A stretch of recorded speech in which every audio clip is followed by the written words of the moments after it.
시편 50편 23절입니다. 제가 가지고 있는 성경책은 구약 성경 839쪽입니다.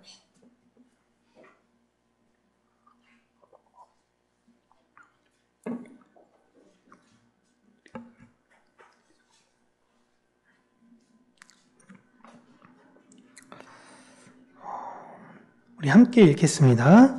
감사로 제사를 드리는 자가 나를 영화롭게 하나니 그의 행위를 옳게 하는 자에게 내가 하나님의 구원을 보이리라. 아멘. 우리가 조금 전에 성찬식을 함께 나누었는데, 성찬식은 예수님께서 이제 돌아가시기 전에 제자들과 함께 나눈 흔히 최후의 만찬이라고 이야기하는데, 이 땅에서 예수님과의 최후의 만찬은 승천하시기 직전에 하신 것이 최후의 만찬인 거고, 십자가 직전에 최후의 만찬이라고 하는데요. 예수님께서 거기에서 제자들을 떼어 주시기 전에 어떤 기도를 하셨냐면 감사 기도를 하셨습니다. 이게 굉장히 고무적이에요. 본인은 조금 있으면 십자가 형틀에서 죽을 걸 다 아셨어요. 그럼에도 불구하고 이제 하나님의 그 뜻, 언약을 이끌어갈 그들을 바라보시고 예수 그리스도께서는 그 상황에 감사하셨다라는 것입니다. 그리고 그 뜻을 이어받은 모든 교회들 또한 그렇게 감사의 열매로 살게 되었습니다. 제가 지난주 우리 주일학교 아이들과 예배 속에서 성실과 순종에 대한 차이를 이야기를 함께 해봤습니다. 순종이라고 이야기할 땐 순종은 지시하는 일을 하는 것이죠. 그렇게 우리가 회사에서 오너들 혹은 사장님들이 어떤 일을 지시했을 때 그 지시한 것을 잘 수행한 사람을 우리는 순종하는 사람이라고 이야기를 합니다. 그런데 여러분, 성실이라는 것은요, 조금은 달라요. 그 유대인들이 생각하는 성실이라는 의미는 지시한 일을 넘어서서 그 시킨 자의 마음을 알고 행동하는 것입니다. 종이 주인의 마음을 알아서 행동하는 것, 자녀가 부모의 마음을 알고 행동하는 것을 바로 성실하다라고 이야기를 하고 있는 것입니다. 그렇게 부모가 자녀들을 볼 때 이런 이야기를 하는 자녀들이 있습니다. 너는 도대체 언제 공부할래? 제발 30분만 좀 공부하면 안 되겠니? 라고 할 때 딱 30분만 공부하는 애가 있어요. 그래놓고 부모님한테 뭐라고 얘기하죠? 네. 시킨 거 다 했습니다. 전 순종한 사람이에요. 라고 생각하는데 여러분, 이건 성실이 아니에요. 성실한 자녀들, 열심히 공부하는 자녀들의 부모님들은 뭐라고 이야기합니까? 제발 그만 좀 공부해. 이러다 몸 상하겠어. 아니에요. 이것만 조금 더 보고 할게요. 우리 자라나는 젊은 친구들은 그런 이야기를 듣고 있나요? 눈을 이렇게 안 마주치면은, 네. 이게 굳이 학업뿐만이 아니라 어디에서든지 우리가 이런 사람이 되어야 한다라는 것입니다. 일을 할 때는 마찬가지예요. 그래서 하나를 시켜보면 열을 난다고, 이 사람이 어떠한 마음으로 이걸 하는지를 아는 거예요. 요즘 그 김연경 선수가 감독이 돼서 예능 프로그램을 하고 있죠? 근데 김연경 선수가 그 선수들을 보고 제일 많이 하는 말이 뭐죠? 제발 생각하면서 해. 생각하면서. 그게 뭐예요? 시킨 것만 하지 말고 생각하면서 해야 된다라는 거예요. 이거는 여러분, 일을 할 때도 마찬가지인 거예요. 내가 나중에 직장을 구할 때도 생각을 하면서 일을 해야 되는 것이에요. 그러한 사람들을 우리는 성실하다라고 이야기를 하고 있습니다. 근데 요즘 많은 사장님들이 아르바이트 하는 사람들을 보면서 그런 얘기하죠.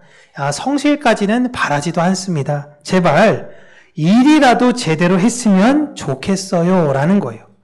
그래서 저는 젊은 애들한테 이야기합니다. 이럴 때가 바로 기회다. 옛날에는 이런 성실한 사람들이 참 많아가지고 웬만큼 성실해도 티가 나지 않았는데, 요즘은 조금만 성실해도 아이들과의 차별점이 너무나 확실하다. 그러니 제발 성실하게만 해라 라는 것입니다. 이것이 성실이다, 유대인들이 생각하는 성실이다 라는 생각을 우리가 가지고 있은 다음에 성경에서 이야기하는 우리 하나님은 성실하시다 라는 의미를 함께 우리가 살펴보도록 하겠습니다. 성경에서는 하나님이 하신 일을 보면서 감탄한 것 중에 에벤에셀이라는 표현이 있습니다. 그 의미는 여기까지 도우셨다라는 거예요. 하나님이 지금 여기까지 도우셨다라는 거예요. 그리고 여호와 이레라는 표현이 있어요.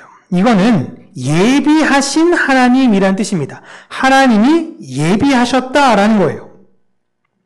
그러니까 이 두 말에, 이 두 표현의 의미가 무엇이냐면 하나님께서 과거에 이미 다 계획하셨구나라는 고백이에요. 대표적으로 이 두 고백은 하나님께서 지금까지의 일을 다 계획하셨고 이루고 완성하셨다라는 것을 의미하는 것입니다. 이 고백이 담긴 의미는 하나님을 향한 감사예요.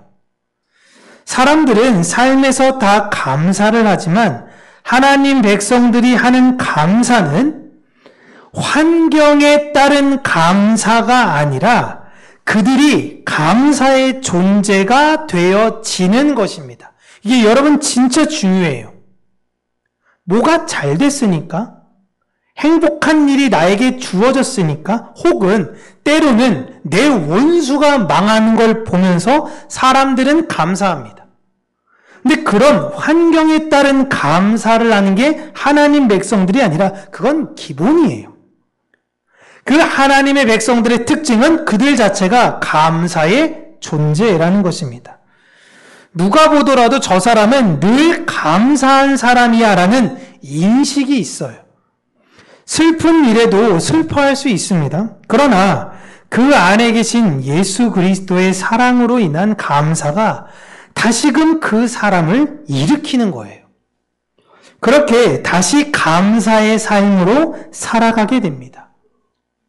그들이 바로 하나님을 믿는 자들이라고 성경은 기술하고 있습니다. 하나님을 믿는다라는 건 뭘 믿어요? 하나님께서 내 삶을 온전히 주장해 가신다라는 걸 믿는 거예요. 그러니까 지금 닥친 나의 고난과 역경도 누가 주신 거예요? 하나님이 나에게 주신 거예요. 왜요?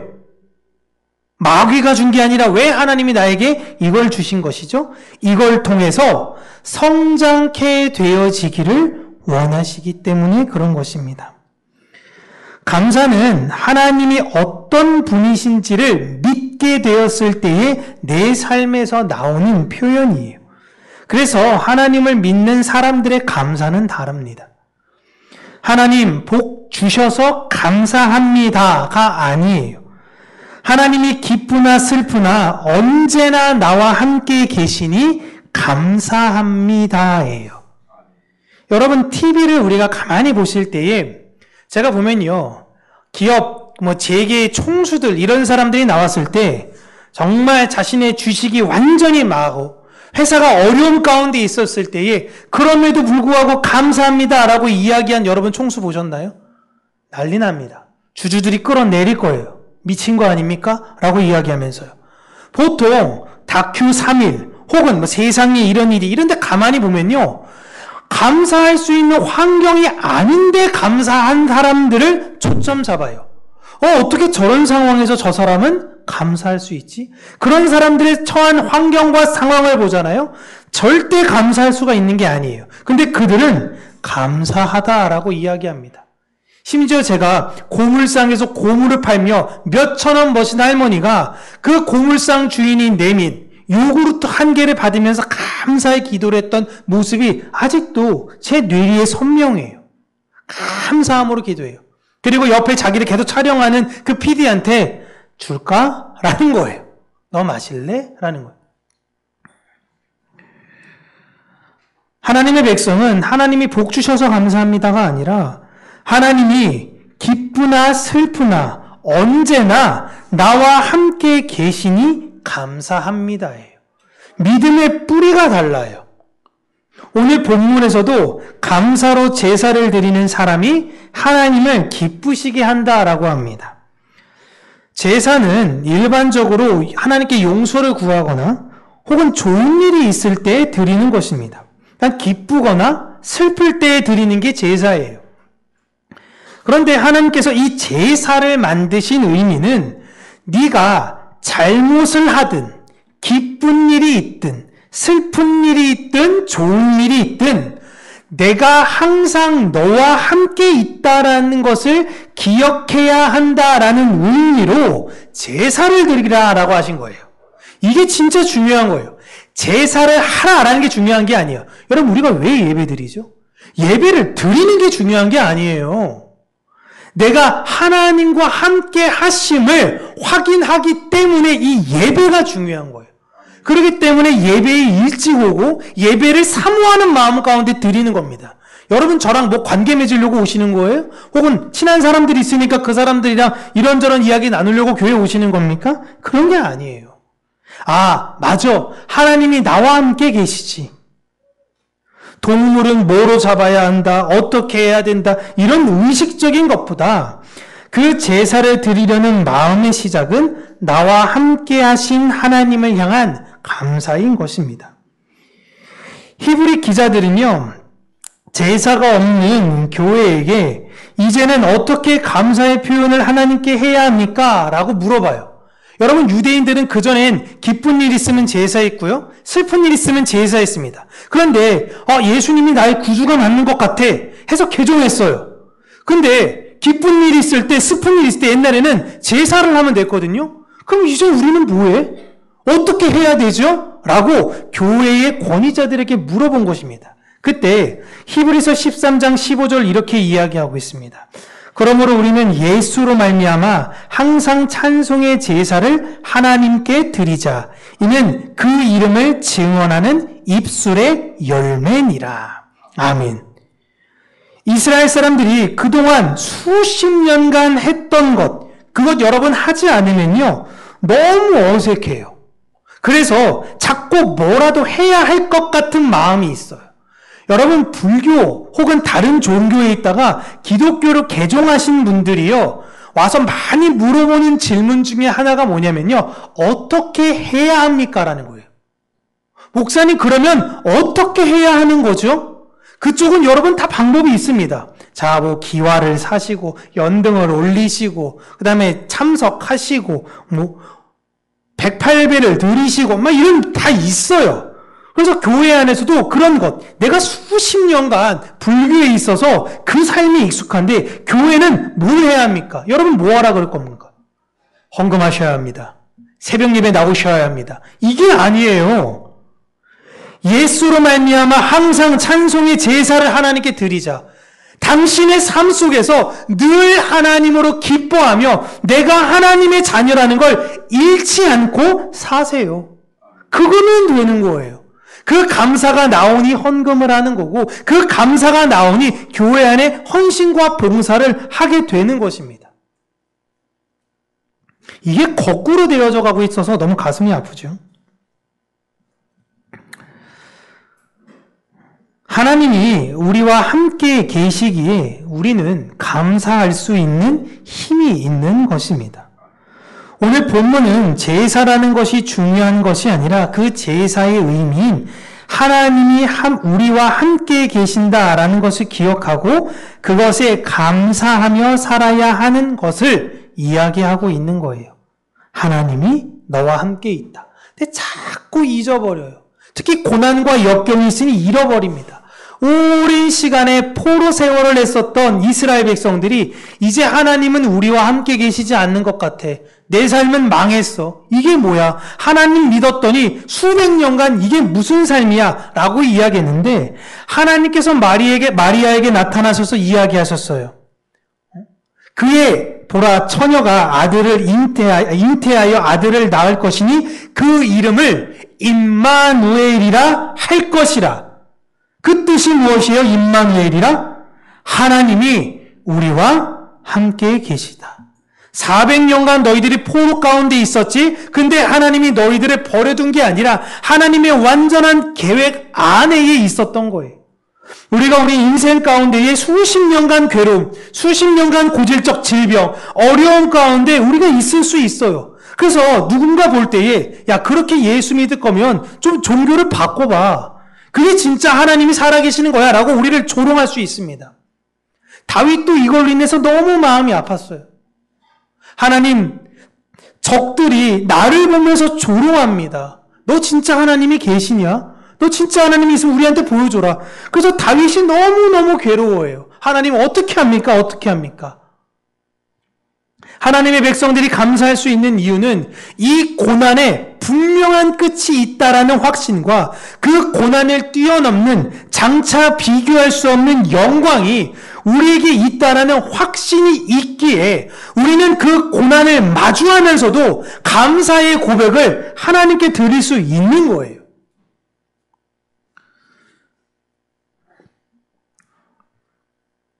예수님은 이 땅에 우리와 함께 있다라는 것을 확신시켜 주시기 위해 오셨습니다.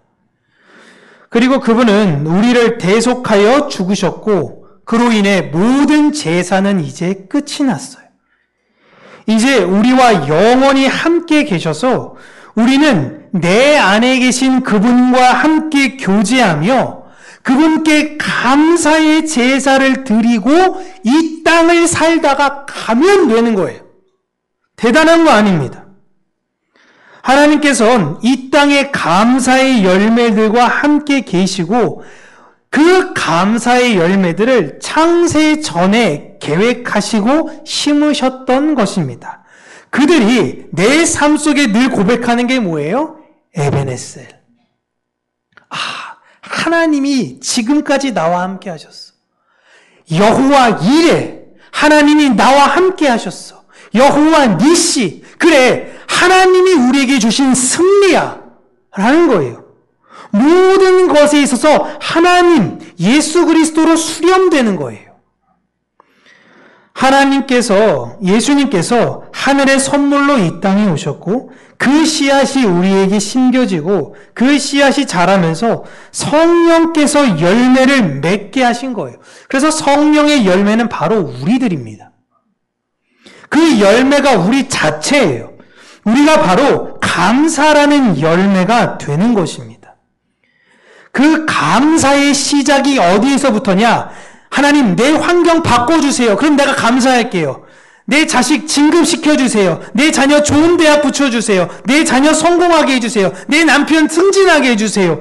여기에서부터 감사의 시작이 아니라 우리의 감사의 시작은 하나님이 나와 함께 계시다라는 믿음, 거기에서 시작이 되는 것입니다.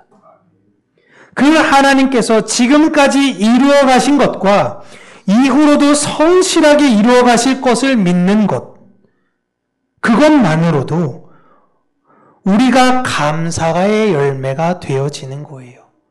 대단하게 무언가를 하나님 앞에서 하려고 하는 것이 이 세상의 종교의 관행이며 관습이고 모습일진 모르나 하나님께서 하나님의 자녀들에게 원하시는 것은 하나님 아버지의 마음을 알아 아버지의 뜻대로 이 세상의 범사에 감사하며 살기를 원하시는 것. 그런 주께서 우리와 함께 계시다라는 걸 믿으시는 저와 여러분들 되시길 주님의 이름으로 축복합니다. 기도하겠습니다. 참 좋으신 하나님 아버지,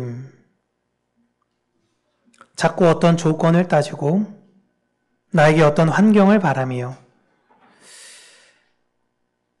이 세상이 어떤 것으로 채워질 때만 감사의 반응을 보였던 이런 완악하고 연약한, 광야에서 무엇을 줄 때만 늘 하나님한테 반응했던 그 연약한 모습들이 이 인생을 사는 나의 모습은 아닌가 다시금 돌아보게 하여 주시고, 광야에서 늘 불평과 불만 속에 살았던 그들이지만 끝까지 그들과 함께 계시며 그들을 가나안 땅까지 인도해 내셨던 그 하나님의 성실하신 손길을 우리가 신뢰함으로 우리의 삶 또한 반드시 성실함으로 그 나라에까지 이르게 하신다라는 것을 믿으며 오늘도 그 신앙을 가지고 살아가는 우리 평강교회 성도님들 되게 하여 주시고 추수감사주의를 맞이하여 우리가 다시금 진짜 감사해야 되는 것은 주께서 나와 함께 계시다라는 것, 하나님이 나의 아버지라는 것, 성령께서 나를 절대 떠나지 아니한다라는 것과 예수께서 나를 위하여 그 험한 십자가를 지셨다라는 것, 그것에 늘 감사하며 반응하는 하나님의 자녀들이 되게 하여 주시옵소서. 그로 인해 우리의 삶 또한 하나님 성실하게 하여 주시고 우리의 삶에서 그 하나님의 성실함을 본받는 감사의 열매들이 나오게 하여 주시옵소서. 우리를 반드시 그 열매로 맺으실 하나님의 손길을 우리가 신뢰합니다. 우리의 삶 속에 홀로 영광받아 주시옵소서. 예수님 이름으로 기도합니다. 아멘.